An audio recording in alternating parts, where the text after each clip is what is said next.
Welcome back to Fast Market here on the Schwab Network. It's time for cash tags. For that, let's bring in our next guest. It's going to be Landon Swan. He's a co-founder at Likefolio. Welcome back to the show, Landon.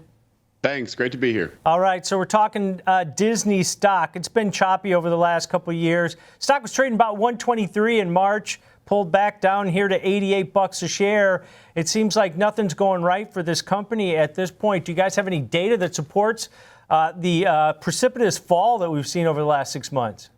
Yeah, I mean, it's been rough. I mean, if you can go back to, the pre-lockdown times, this stock was much, much higher, and it's been in a steady decline since then, bottoming out around, I think, 80, maybe 78.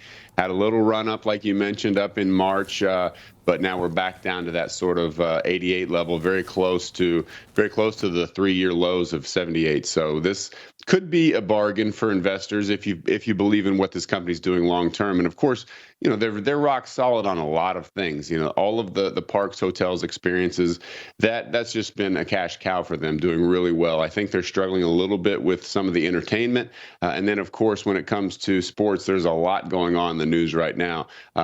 We noticed a huge uptick with one of their competitors, DirecTV, people searching for, how do I cancel DirecTV? And it's coming out of frustration because they couldn't watch NCAA football week 1. They couldn't watch Monday Night Football. They couldn't watch the U.S. Open. All of those things were blacked out. And a lot of it is because of Disney pulling the plug on ESPN and others. So people are getting a little frustrated with their carriers, and they don't really care. They don't have loyalty to their carrier. They just want to watch what they want to watch. That's it. And Disney knows this, and they're leveraging it. So you guys, everyone knows about the big conglomeration that's trying to come together with Disney, Warner Brothers, and Fox. And what's interesting is when you see the lawsuit, the judge that just ruled with Fubo, they are initially blocking this. They had a big pop in their stock, but it's going to be interesting to see how this all plays out. It's a big battle when it comes to getting those eyeballs, because nowadays live TV is basically just sports. I mean, that's the only thing that is, sports and news. That's basically it, because everything else you can watch on demand. It doesn't matter if you watch it now or, next week. It's still just as entertaining. But when it comes to sports, you can't watch it 30 minutes behind, much less next week. So you got to watch it right now. And it's a huge moneymaker. It's just about the last thing left when it comes to live. That's very important. So they've finally turned a profit when it comes to streaming. That's Disney Plus, Hulu, and ESPN Plus. They had a huge quarterly loss on those services over time. You can see here how bad that was getting at one point back in Q4 of 2022. That's it's $1.5 billion. So that's a lot of money that they're losing. Now they finally cracked that zero barrier. And if you just look at that trend, yeah, it was ugly before, but all of a sudden you're positive, and look how quickly it's changing on a quarter by quarter basis. Now we're at 47 million to the plus side. So that huge negative is now turned into a positive. And like I said, they still got all the cash cows working for them. So I think a lot of investors could rightfully see this as a discount price on Disney, something where, the 3-year lows are 78. We're 88 right now. That's pretty close. The stock could run further. It's a good value play, I think, longer term for investors. Landon, I have a whole page full of notes here, and there's just problems in every section of my notes. We know linear TV is a disaster, right? You already mentioned. There's very little reason other than sports to watch any linear TV. The bundle seems to be doing a little better, but boy, is that enough? Because, we reported during the summer that lower income people can't afford to go to Disney, and the higher income people went to Europe this summer. So there's that problem. ESPN, boy, they're having just one political or technical issue after another. My brother is a Dish member. He's like, what is going on here? He can't get any sports on. So experiences, we may be hitting elasticity of demand there. Entertainment, that seems to be the one that's consistent, but at lower levels. And sports, those numbers are a fraction of what they used to be, and expenses keep going up. What's the right mixture for Disney? What can they do to fix? It seems like herding kittens, and all of them are injured in some way.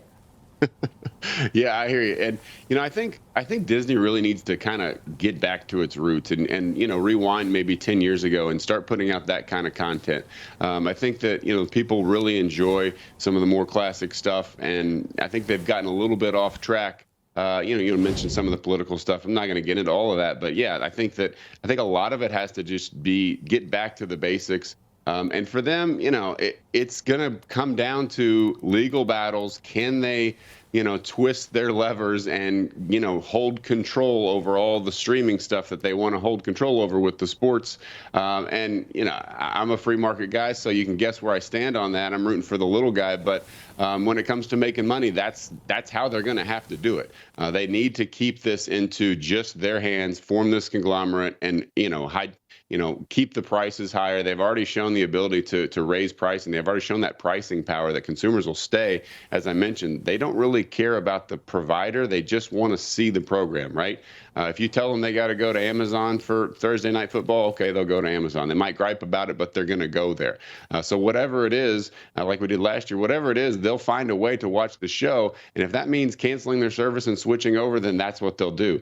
And so I think that's critical for them getting that in place. But then I think it's just understanding what they have. They have these parks, hotels, experiences that, as long as they don't price people out, which you alluded to, those are huge cash cows. Very expensive, but people make those annual treks, and they're willing to do the family vacation there. But when it comes to entertainment and the movies, TV shows, I think they need to get back to basics. Just put out quality entertainment, stay out of any kind of political stuff, and just give people entertaining content. And then, of course, in sports, they've got to find a way to win the legal battle. I'm not necessarily rooting for them, but if I was on their board, that's what I'd say. Obviously, you got to do. You got to crush the little guys and stick it to the consumers, make them pay a little bit more because you have pricing power. So I think that's the plan for Disney. If you think that they can execute on this, these prices look really low. But it could be more sideways like we've had for basically a year. Other than that run up to March and then the pullback, this was a very sideways stock and not very exciting for consumers. So you have to think what can turn this company around. And I think that's what I just talked about. Is the key is just whether or not they can execute. Landon, when you look at this, you mentioned live sports, and they're rolling out their ESPN as a standalone in 2025. Is that maybe the key going forward? Because it seems like whenever an activist investors get involved here, and we're back at levels where they got involved before, Nelson Peltz, Triumph Partners, now he got out of it immediately when the stock went over $120 a share. I mean, is that what they need, is some shakeup? Because Bob Iger's job, who's, the messiah to this company, has been tougher than he expected. But with ESPN rolling out separately in 2025, that could be a boost, right? Yeah, I think so. I mean, ESPN is kind of like bulletproof when it comes to all of the things that are affecting Disney in all these different ways. ESPN is separate because, again, it's that live sports element that, and again, people don't care how they're getting it. ESPN has a fantastic brand, fantastic reputation, and if they're serving up that content, that's where people are going to go. And it's not like you have to, hire writers and actors and produce something. You just got to put a camera on the field and people want to watch it. So it is a fantastic product, and it's extremely strong. The fact, if something happened to ESPN, then, I think Disney's a giant short. But that is one of their biggest assets, and I like the fact that they're separating it moving forward. It could be the one that just is the rock for them. What's been in the past, the parks and the hotels and all the entertainment, that's sort of their cash cow rock. I think ESPN can fill that role as well. Yeah, they said as far as the parks go, flat to up very slightly Some moving of their guidance forward. was not great. Not great at all. All right, great stuff. Great data as always, Landon. Appreciate it.